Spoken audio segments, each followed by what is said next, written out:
Bonjour les vierges, merci de me rejoindre à Divine in Magic. Je suis là aujourd'hui, je vais vous tirer une carte de cet oracle de Meg Blackburn Lowry, donc The Living Light Cards. Elle est vraiment fantastique cette femme et ses cartes sont super puissantes, j'adore, je suis trop addict déjà. Et je vais tirer un de mon oracle aussi de Divine in Magic Oracle, je sais plus où je l'ai mis, voilà.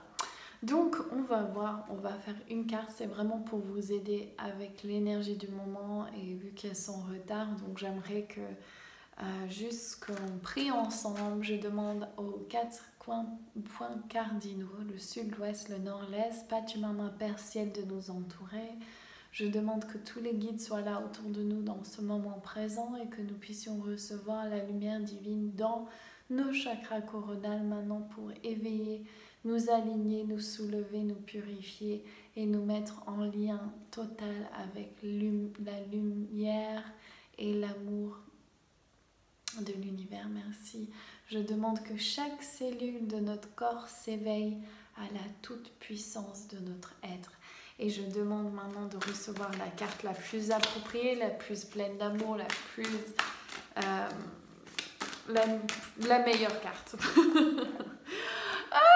J'ai tiré la meilleure carte, c'est ma carte préférée, je viens juste de lire pour les cancers, donc le The Master Staff numéro 38.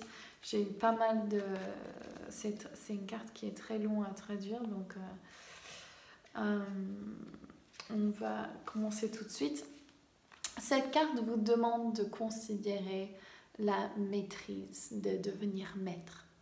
Un maître à accepter soi-même pour qui il est vraiment. Le maître est humble et accepte ce que la vie lui réserve dans son cheminement avec aucun attachement. Pas de « et s'il y avait ça » ou de regarder dans le passé. Le maître devient la lumière de la vérité, sans drama, sans trauma et dans chaque moment, dans le moment présent. Le maître devient l'intégrité personnelle. Ceci ne veut pas dire comment nous sommes honnêtes dans le monde, mais comment nous sommes honnêtes avec soi-même. La déception de soi est une des plus grosses causes de peur. Nous pouvons savoir si nous sommes dans l'intégrité personnelle de comment comment nous nous sentons à l'intérieur se reflète à l'extérieur. Un maître a appris à donner et à recevoir. En donnant de soi-même d'une valeur égale sur tous les plans. Un maître incarne l'amour au lieu de le pratiquer comme une idée ou une idéologie. Un maître est capable de compassion avec soi-même. Un maître est tout ce qu'il enseigne et sait toujours qu'il y a plus à apprendre. Un maître sait ne pas se comparer ou comparer son expérience. Tout le monde est sur un chemin personnel et parfait pour ce que cette âme recherche. Un maître accepte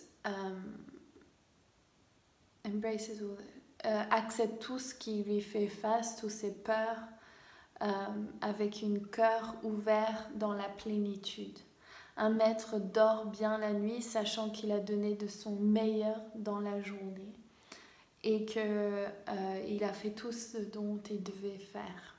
Un maître sait qu'il n'y a aucune faute, que toute opportunité est un moment de pouvoir changer de direction, d'apprendre quelque chose de nouveau.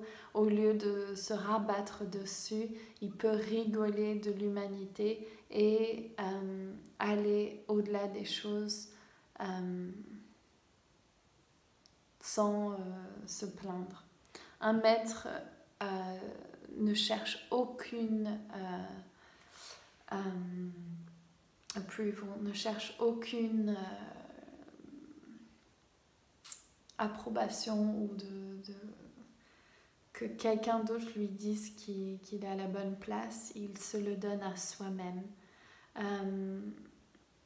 Et il sait que tout le monde apporte un morceau du puzzle.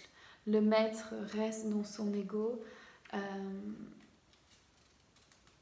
ne reste pas dans son ego, mais dans son humilité et de sa capacité de voir d'une façon, wow, the wonder, wow, ça, dans l'infinité.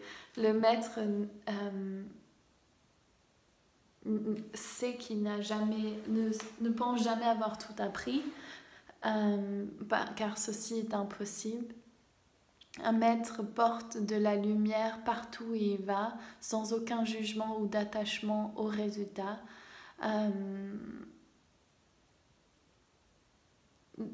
Et de sachant qu'une fois que c'est partagé, ça grandira de la façon dont les gens choisissent. Un maître va avec le courant de la vie, the flow, en acceptant de se régénérer, d'honorer et de savoir qu'il a son plus haut potentiel.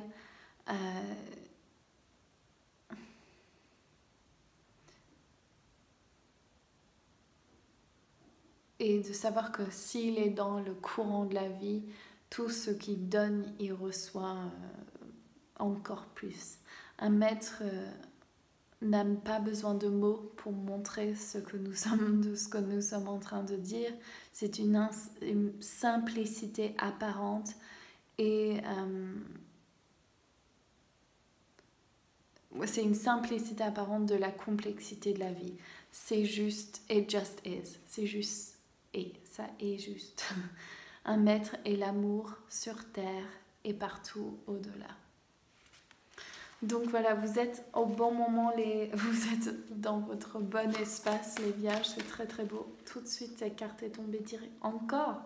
Donc nous avons la fée Rachia, ça fait la 3e fois qu'elle sort pour ces tirages, sachant que je suis au 1, 2, 3, 4, 5, 6e signe.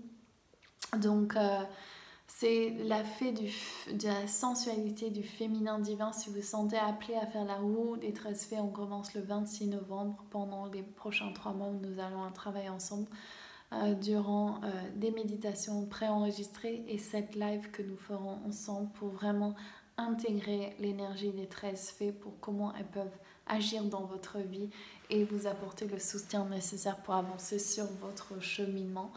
Regardez le lien en dessous, vous aurez plus de détails. Et donc Rachel est là pour vous rappeler que vous êtes un créateur, un magnet, un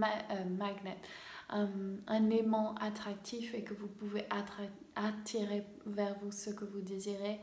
Et donc de vraiment se relier à votre maîtrise, ne pas juger ce qui est hors de vous, rester concentré sur ce que vous êtes en train de créer. Si vous éprouvez de la colère, de la jalousie, des choses envers autres, regardez comment cette énergie, où elle va cette énergie dans le monde, comment la maîtriser, comment la laisser prendre place mais pas avoir un effet négatif sur les autres et comment la transformer en lumière et amour. Donc voilà, j'espère que ce tirage vous a plu, je vous embrasse tous très fort et je vous retrouve très bientôt. Gros bisous, ciao.